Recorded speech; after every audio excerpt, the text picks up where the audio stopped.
తిరుమల లడ్డూ కల్తీ విషయంలో బాధ్యులపై తగు చర్యలు కోరుతూ, అలాగే దేవాలయాల నిర్వహణను ప్రభుత్వ నియంత్రణ నుండి భక్త సమాజానికి అప్పగించాలని పలు డిమాండ్లతో విశ్వ హిందూ పరిషత్ సోమవారం రాష్ట్ర వ్యాప్తంగా కలెక్టరేట్ల ఎదురుగా నిరసన తెలిపాలని పిలుపునివ్వడంతో దానిలో భాగంగా సోమవారం జగిత్యాల జిల్లా కలెక్టరేట్ ఎదురుగా పూజ్య స్వామీజీల వివిధ హిందూ ధార్మిక సంస్థల నాయకులతో విశ్వ హిందూ పరిషత్ ఆధ్వర్యంలో నిరసన ప్రదర్శన నిర్వహించారు. కార్యక్రమానికి జిల్లాలోని అన్ని మండలాల నుండి కార్యకర్తలు పాల్గొని తమ నిరసన తెలిపారు. ఈ సందర్భంగా నిరసనలో పాల్గొన్న పలువురు వక్తలు మాట్లాడుతూ హిందూ సమాజం సంఘటితమై ధర్మంపై జరిగే దాడులను సమైక్యంగా ఎదుర్కోవాలని, కుల వర్గాలకు అతీతంగా అందరు దేవాలయాల నిర్వహణ విషయంలో ప్రభుత్వ జోక్యంపై ముందుకు వచ్చి పోరాడాలని పిలుపునిచ్చారు. కార్యక్రమంలో పూజ్య స్వామీజీలు జగదీశ్వరానంద స్వామి, హారతి మాతాజీ, ఆర్ఎస్ఎస్ విభాగ్ సంఘచాలక్ డాక్టర్ శంకర్జీ, విభాగ సంఘ సహకార్యవాహ్ గోనె భూమయ్య, ముదుగంటి రవీంద్రెడ్డి, విహెచ్పి జిల్లా అధ్యక్షులు పద్మాకర్, ఉపాధ్యక్షులు పోహార్ తుకారాం, జిల్లా కార్యదర్శి గజం రాజు, సహకార్యదర్శులు గాజు సంతోష్, పెద్దంగి సుభాష్, గోరక్ష ఆడేపు నగర్ నరేష్, నగరాధ్యక్షులు జిట్టవేణి అరుణ్ కుమార్, ఉట్నూరు వినయ్, మహేందర్, ఏసీఎస్ రాజు, మడిశెట్టి మల్లేష్, టిపల్లి రవీంద్ర, అంకర్ సుధాకర్,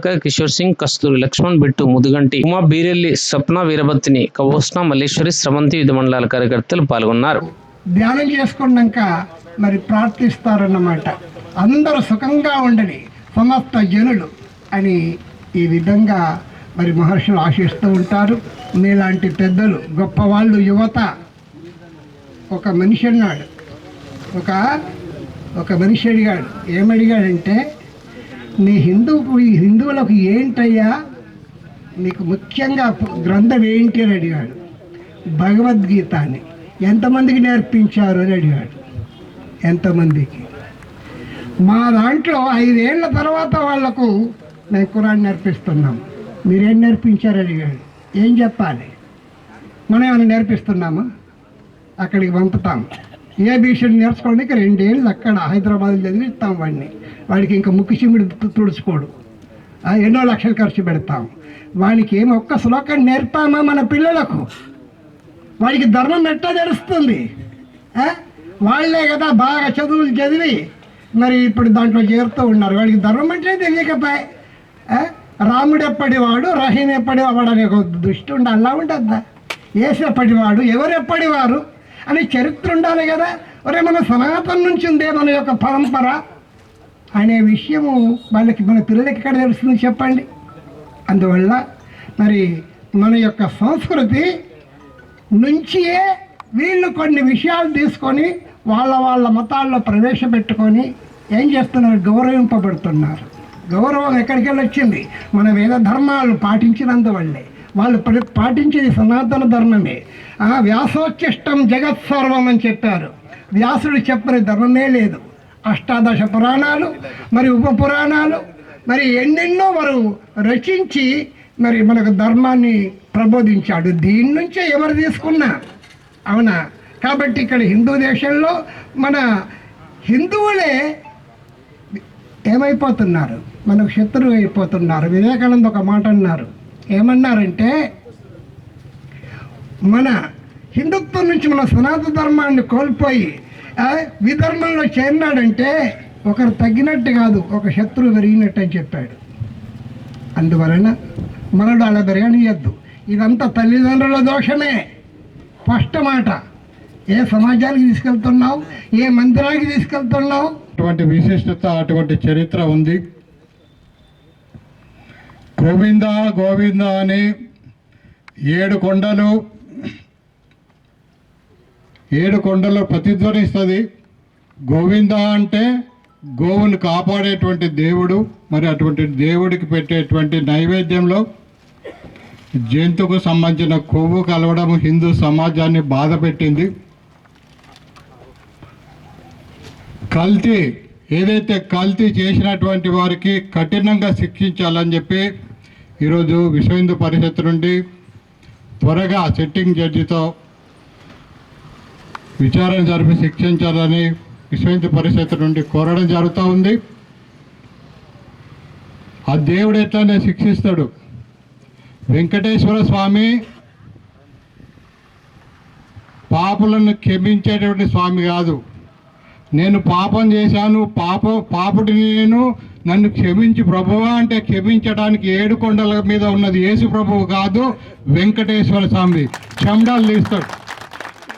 ఎప్పుడు కూడా వెంకటేశ్వరతో పెట్టుకున్నవాడు ఎవడు లేడు. ఇందాకే చెప్పారు 7 కొండలు కాదు 2 కొండలు అన్నందుకు కొండల్లో కలిశాడు, ఏమి దొరకకుండా పోయాడు.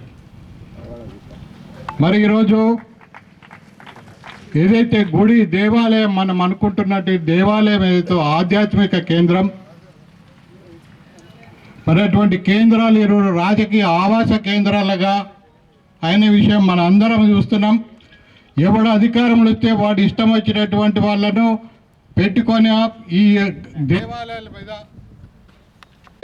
ప్రజలకు మరి ఈ యొక్క హిందూ ధర్మం ఈ యొక్క జరిగినటువంటి ఎప్పుడైతే హిందూ ధర్మంలో జరిగేటువంటి పొరపాట్లకు ఎటువంటి ఏ సమస్య వచ్చినా సమాజం మొత్తం స్పందించేలాగా వారికి ఈ ఆ భగవంతుడు వాళ్ళందరికీ కూడా అవకాశం ఇవ్వాలని, జ్ఞానం ఇవ్వాలని ఈ సందర్భంగా మీ అందరికీ మనవి చేసుకుంటూ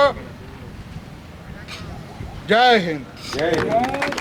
సమాజాన్ని మేల్కొల్పాలి, మన పని అదే. ప్రతిరోజు ఒక గంట సమయం ఇద్దాం, ప్రతిరోజు గంట సమయం ఇద్దాం. ప్రతి వాడకి వెళ్దాం, ప్రతి గ్రామానికి వెళ్దాం, ప్రతి ఊరికి వెళ్దాం, ప్రతి మండలానికి వెళ్దాం, ప్రతి జిల్లాకి వెళ్దాం. ఒక్క గంట సమయం ఇద్దాం. ఎందుకంటే ఈ నిద్రపోతున్నటువంటి హిందూ సమాజాన్ని లేపడానికి మనమే పనిచేయాలి, ఎవరు పనిచేయరు.